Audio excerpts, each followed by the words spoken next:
Good morning, here with Legacy Flat Roofing and Sheet Metal. We're here at the north end of London. We're here today doing a pretty straightforward garage roof. So it's not heated, it's not, there's no heat inside. It's simply an open canopy with a shingle detail on the side. We have a drip flashing on one side and eavestrough on the other. We also have a small masonry detail around that corner. So there we go. We're going to put some new board down, go right on top of this roof. We don't need to remove it at all.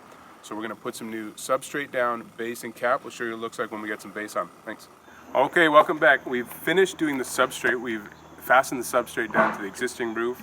We've put a base sheet, a peel and stick base sheet. Again, peel and stick's just safe for the homeowner, safe for the wood structure of the house, keeps everybody safe. There we go. So go ahead, take a look. So that's what the base sheet looks like. It's a waterproofing membrane. We are going to put a cap sheet. We've done some detailing around the masonry. And now we're going to prime it. You can see the red primer. It's pretty simple to apply. You have a roller, paint applied roller.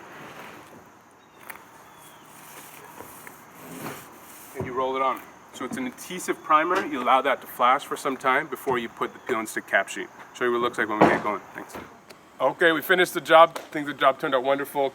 The client's going to be thrilled. We were able to give him a brand new roof over his carport, cover porch area. Go ahead and take a look. So we're able to do the detail, the tie-in detail here at the shingles. So because the shingles are lower, that's an advantage to us, so we can bring our membrane over. The base sheet is underneath this. We have a new metal flashing, and then the cap sheet ties into that. We also have a small masonry detail over there. So there you go. Hope you liked it. Hope you learned something. If you're in the southwestern Ontario area, we'd love to hear from you, or you can find us online at legacyroofs.com. Thanks a lot.